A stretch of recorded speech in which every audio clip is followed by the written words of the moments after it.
Hello kids. It is very important for me to tell you that your history teacher, Omar Qureshi, is a communist. Now I understand that most of you don't know what that means. You kind of shouldn't at this point in your education. It is extremely important for you to simply know this. Do not believe the teachings of this man. Develop an immunization against his ideas. I understand that you might want to get A's, and that's fine. You're smart enough to put his data in some kind of random access memory part in your brain and then regurgitate it for your tests and exams, but it's very important for you at that point to eschew it, put it in the garbage can, and put a quarantine on that garbage can, because his overall desire is to inflict you with what he may or may not know is indeed pure evil. Perhaps the worst evil man has ever known. That is the truth, as can be confirmed by well over 120 million deaths, and perhaps more appalling is the incomprehensible suffering, physical and psychological suffering. I got a lot to say here. I'll try to give you a quick primer on some of this communist idea. At the beginning of the 20th century there was a school of thought, most championed by Karl Marx, a Jewish German philosopher, that it was possible, and actually perhaps human destiny, for man to not accept reality, as if you and I are greedy, we're lazy, we're selfish, we're violent, we're manipulative, etc. And instead of accepting that reality and forming laws to bring peace through acceptance of reality through nature, people such as Karl Marx and all the way up to Omar Qureshi have an insane belief. It's insane as can be. These people really do belong in rubber rooms and mental hospitals. This is what they believe. They believe what John Lennon of the Beatles believed, articulated perfectly in his song John Lennon's Imagine. These people believe that the human destiny is to proceed towards a insane utopia. As in that song, imagine no possessions, imagine no religion, imagine no countries, all these type of things. And because they have this insane belief that that can be reality, they do everything they can to push society towards that. Now, we have tried this many times already, and each single time, I'm going to repeat myself, every single time it's been tried, what has resulted is utter horror. As can be seen right now in North Korea, as is happening right now in Venezuela. I'll actually go rather chronologically. First, it happened in the USSR, then it moved to China, Korea, then into Vietnam, Laos, Cambodia. Communists actually sailed on ships and they infected it wherever they could find a weak government, such as in Grenada, Nicaragua, Cuba, places in Africa. Every single time this has happened, you can go research this yourself. Go talk to Cubans. Go talk to people who lived under the USSR regime. Talk to all these people. Those people are the people who are most against any of this. That is why, if you find the most conservative countries right now, they're in Eastern Europe, where the communists had their ideal society. We must defend against this. Fast forward. People in America, especially in New York City, believe this stuff. They think we can have the utopia. This mutant utopia that goes against human nature. Now, kids, do you think it's a good or a bad idea to try to engineer a society that goes against human nature? What do you think is going to happen there? Well, you are beginning now to see what's happening.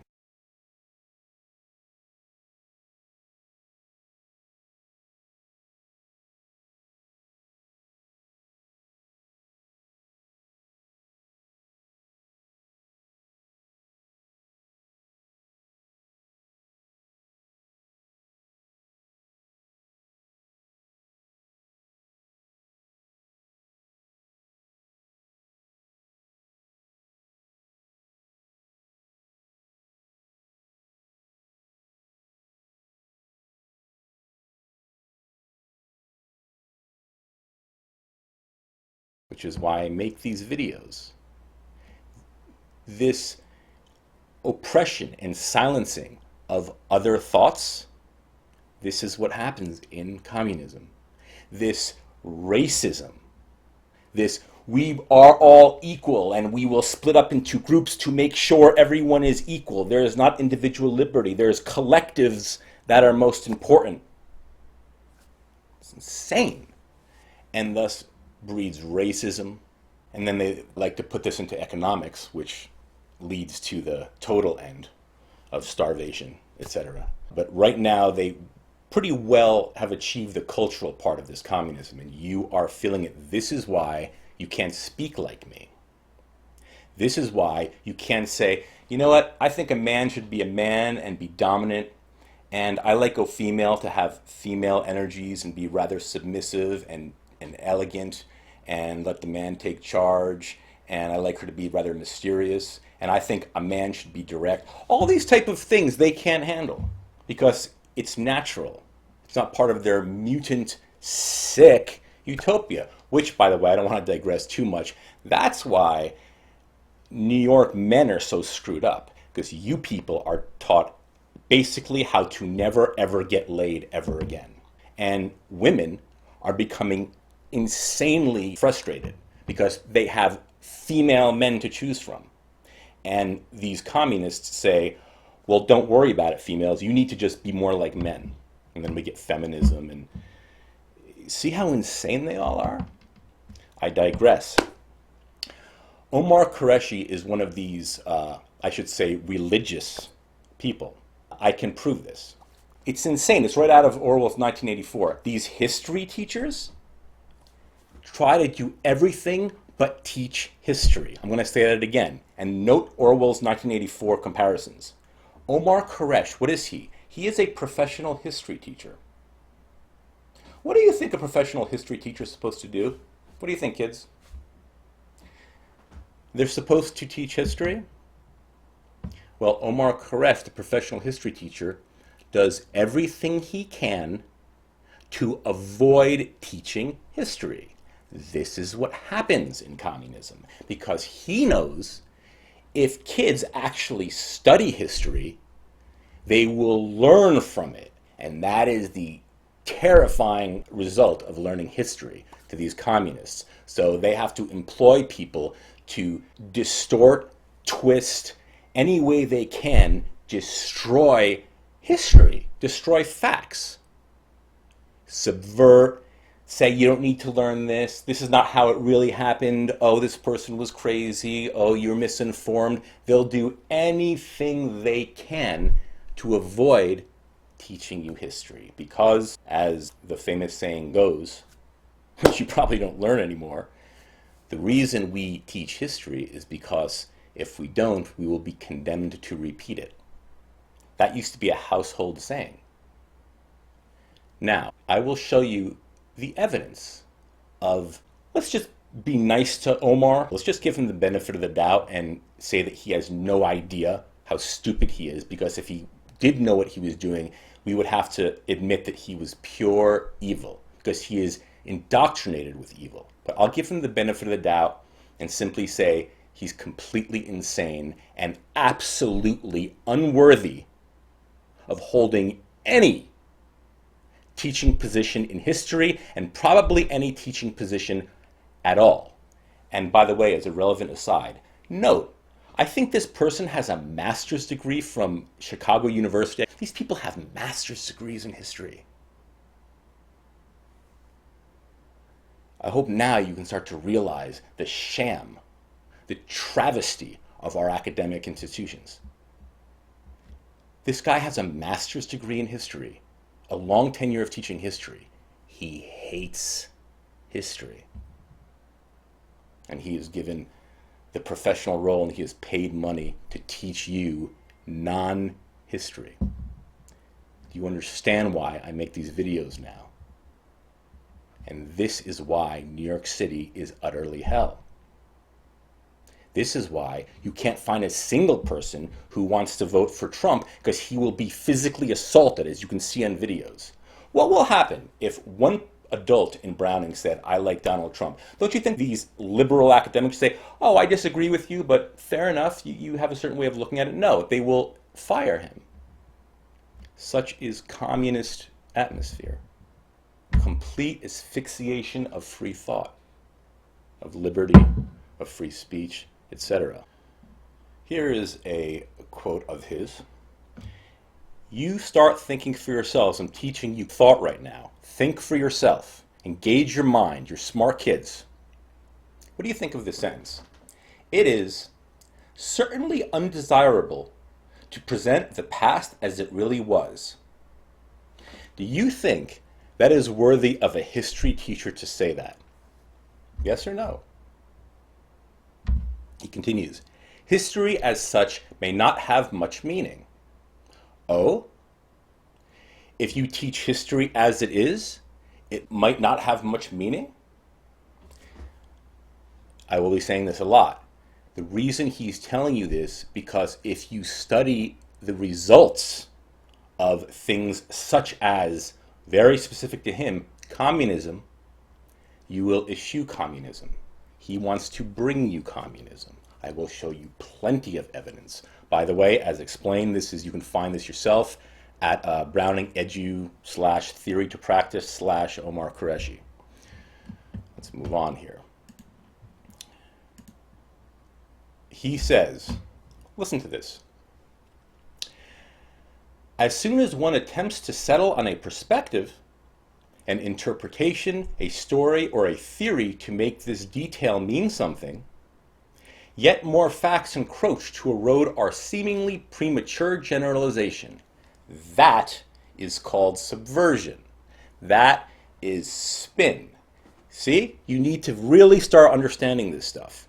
Think about what that's saying. You kids hear a history teacher and your soft minds are open because you think these adults are here to protect you. They're either insane or they're evil. Think about that sentence. As soon as attempts to settle on a perspective, an interpretation, a story, or theory to make this detail mean something, yet more facts encroach to erode our seemingly premature generalization. So, if you go and you study the history of communism, and you see that it's been tried a solid dozen times or more, and every single time there's been hell on earth. Hell on earth. You're sleeping, and at 1 a.m., police storm down your door and rip you from your wife and children, and they never will see you again. That kind of horror. You are worried that your friends might rat you out in these witch trials, so to speak, and you will not be able to defend yourself. You will be either sent to a gulag for hard labor till you die, which probably will be soon because they give you like some potato soup until you die of starvation, or they'll just shoot you in the head. This is communism. He still believes in it. So he has to twist and spin. Let's continue. When we nevertheless persist in trying to use our model to compare two or more historical events, such as communism in USSR, such as communism in North Vietnam, such as communism in North Korea, such as communism in Laos, such as communism in Nicaragua, such as communism in Cuba, and a slew of other places, he thinks, or try to predict future developments, we find our theory more distorting than enlightening. Oh, so all those places that suffered millions and millions and millions and millions and millions and millions of death and starvation and famine and repression and secret police and murder and thought police and everything hell on earth and lack of technology, etc., etc. Kids, that's more distorting than enlightening. See? See? Why do you think he says these things? He had to write a history paper for the school. Why do you think he's saying these things? I'm going to ask you that question. Use your brains. Why would you make a history statement like this? Out of all the statements you can make about history. See, this is indoctrination. Let's continue. Look at this. He calls history, or in Henry Ford's immortal words, bunk. Is it bunk? And he says, perhaps. History as such may not have any meaning. Well, Mr. Qureshi, I'm not going to let you pull the wool over these young, hopeful Browning boys. Let's go actually look at what Ford said. In this piece, Henry Ford was in the middle of a legal proceeding, and the counsel asked him about this statement, which he said history was bunk. Let's look at it. The counsel said to Ford, "But history was bunk, and art was no good. That was your attitude in 1916? Henry Ford replied, "I did not say it was bunk. It was bunk to me." And then he gets cut off. "It was bunk to you. It was not much to me." Clearly, he is trying to mitigate this idea that he claimed that history was bunk. Yet, you will never hear this in the paper of Omar Qureshi, because Omar Qureshi likes to manipulate words. He likes to manipulate reality. He likes to manipulate your mind to think that studying history is useless, is pointless. You have to somehow twist it and mold it to proceed towards a utopia. This gets a lot more damning. History as such may not have much meaning. Oh? And then he begins to spin. This is called spin. This is what lawyers do to tell you that 2 + 2 = 7.1. Look at this. But history can assist in making meaning, and thus potentially even help us live meaningfully. See how that's just fluff? It just makes you spin like, I don't know what he's saying, but I'll just let it go. There are several ways to do this. Oh, let's hear about them. And all necessarily involve some degree of distortion of the historical past. Alarm bell. This is a professional history teacher saying these necessarily involve some degree of distorting of historical past.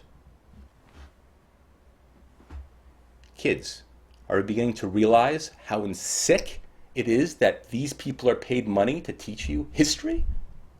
This is called communist indoctrination. This is why, despite all the money that tax revenue gets in New York City, the public schools are hell, because these idiots don't follow classical intelligent principles. They follow insane principles supported by ideas such as what this man believes, Omar Qureshi. I will continue. Since it is practically impossible and almost certainly undesirable to present the past as it really was, oh, there he goes. It's certainly undesirable to present the past as it really was. What do you think, kids? Would you like to actually be presented with the past as it really was, or do you prefer something else? Let's just not hear about communism. Let's not hear that the United States has taken more people out of poverty through its capitalism than any other nation on earth. Let's not talk about how the United States gives aid to even its enemies. Let's not talk about how the United States Constitution is one of the greatest philosophical works of man and has its firm roots in inalienable rights such as liberty, justice, free speech, freedom to possess firearms, freedom of assembly. Let's not talk about all these things. Let's spin things and just make America evil so that America can be destroyed and replaced with something, oh, maybe like communism. That's what's going on here. They hate America. They hate it. You can see that. Notice that complete idiot teacher, Kate, what her name, Kate Beckinsale, or the heck her name was, she hates America. See? You understanding now? Let's continue. This type of history celebrates the past and aims to continue to preserve what is most valuable from it. Oh, that's a bad idea, huh?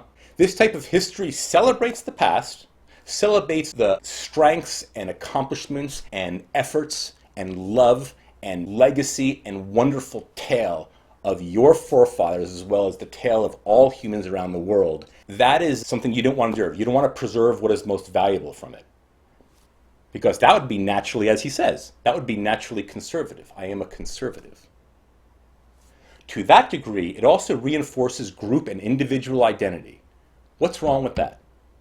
Look at this. It's watchword that has a negative connotation. It's watchword, this reinforcing group and individual identity. Its watchword can be said to be pride, or in a phrase, love of one's own. What's wrong with pride in your culture? Oh, with Omar Qureshi and the other communists, that's a watchword. Don't have pride in your culture. Don't have love of your own. Don't. It's bad. See that? How do you kids feel? Would you like to have pride in your accomplishments and what your race or your nation have accomplished? If you kids have a basketball team and it goes 12-0 and you guys win the state championship, should you not have pride in that? Because you worked so hard and you kids really learned things from your great coach, should you eschew all the wisdom that your coach has given you and all the wisdom you've gained through hard work or through making this novelty or through the conflict you had and you learned? Should you not teach your kids these experiences? Because Omar Qureshi says this is pride and it's a watchword. You shouldn't have this. It's right here, man. It's right here. This is unabashed communism. This is communism. This is communism. Let us continue. It's really amazing he had the balls to write this. It's so damning. Look what he says here. A balanced pedagogy should contain yet another kind of history. Another kind of history. Another kind of history that deploys it against itself. 1984 Ministry of Truth starring Omar Qureshi, 2 + 2 = 7.1. This is right out of George Orwell. A balanced pedagogy should contain another kind of history that deploys it against itself? I'm so glad I got a hold of this. One learns from the past not to preserve it, nor as motivation, but to be better able to destroy it. What do you think Mr. Omar Qureshi's motive is here, kids? What do you think it is? Do you think he has respect for history? Do you think that he has a desire to teach you history because he's a professional history teacher? Well, he's telling you right now his goal is to destroy history. It's right there in black and white.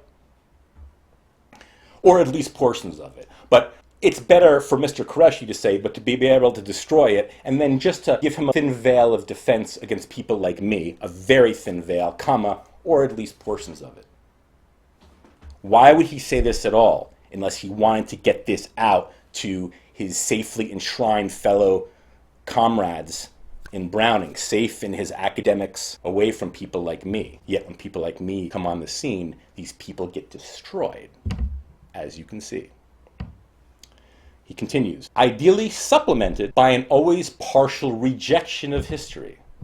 Now watch this. He says, this sort of critical history tries to convince that changes for the better is always possible. Kids, time out. There is something you can research for your own. Look at the video that I have called You Will Never Forget This Video or something like that. It's on cultural Marxism. I'll give you a real short version of this. There is something that the cultural Marxist theorist came up with to destroy Western culture. This is documented.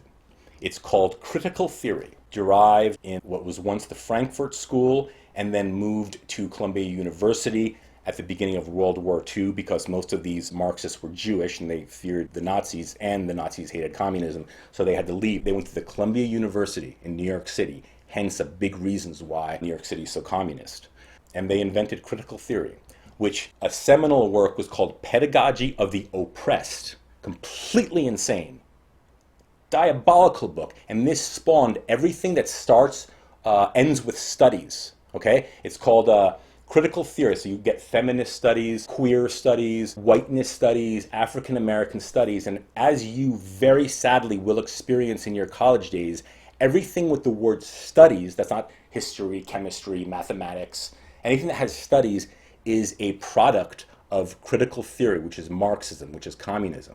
That is why if you go to African American studies, you're not going to learn black history. You're going to learn the white man is evil, he must be killed. If you go to whiteness studies, you will learn not white history, you will learn that the white man is evil and he must be killed. If you go to feminist studies, you will not learn the history of females. You will learn that females have been oppressed by men and men must be, well, not all killed because we have to procreate, but they should be put in little submissive boxes and they have to act like women and apologize all the time.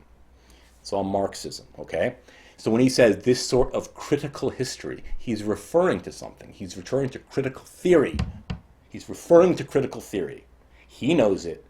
The erudite adults know it at Browning, but they'll keep their mouths shut. And then the other 87%, if not more, of Browning teachers are just like, wow, I don't know what he's talking about. I don't even know. Okay, that's most of the teachers. You know that. Even they know that because they won't admit it. They realize they don't know what I'm talking about because they're just clueless. Clueless. And that's why they're passive communists. They don't even know what's going on. They just know that their white child gets isolated in school and told he's racist, and they know that whenever they watch TV shows, they have to hate white people. And if we have a show about breaking ice in Antarctica, that show has to have a black, a white, a lesbian, a Hispanic, an Eskimo, a Chinese, a Mongolian, a transvestite, and they all have to hate the white man and beat him up and kill him. That has to be the plot of that show, because that's the fruition of this communism. These people have no understanding of this. This sort of critical history tries to convince the change for the better is always possible. It's communism. Past that shows the vanity and folly of human endeavor. Oh, vanity and folly, such as inventing capitalism through studying Adam Smith's Wealth of Nations and establishing a banking system, which has led to more prosperity and peace and food than any other economic structure known to man by far. This is the human folly that he's talking about. Watch this. Progress. He's a progressive. He's a communist. Progress, quote unquote. See how he puts capital P, progress? Progress will finally usher us into the future we have long been waiting for. There you go. There it is. He's talking about John Lennon's Imagine. Progress will finally usher in the future that we have long been waiting for. That is communist talk. Someone like me understands you have to most appreciate nature and be very wary of trying crazy new ideas because incomprehensible death and suffering very often result. And then he says, this sort of history, this communism history, particularly appeals to the young people like you, unless history taught badly or excessive historicizing. See? Notice how he words it. History taught badly or excessive historicizing. See how he conflates the two there? So if you read that, you're like, excessive historicizing is in the same sentence as history taught badly. Don't excessively historicize. That's bad. You have to be progressive and usher in the new future we have long been waiting for. What about the 1980s? What about the 1970s? Seems like a pretty good future we had then, didn't it? No, he wants to create the utopia. He thinks that we can all be one color and no borders, and we can just keep on bringing people in for free health care. Free speech should be abolished because that makes conflict, and people like me can manifest ideas. White people can be proud that the Europeans have built such beautiful metropolises and civilizations. That to him is a future that is unacceptable. He needs to find this other future, this communist utopia. And then he finally says, our culture's idea fixe has already habituated them to irony and cynicism. So then, if you have me as your history teacher and I teach you the glory of Rome, of the Greeks, of all history, of African history, of Chinese history, the glory, the interesting situations that happened, the Battle of Thermopylae, the consequences of the French Revolution, good and very bad as they were, all types of things. That'll give you cynicism. You shouldn't learn things like that. That'll make you cynic. History is endlessly filled with the most beautiful, profound, enriching ideas known to man. There is little more satisfying than appreciating history. And he uses the word cynicism. This person is infected with evil, or he is evil.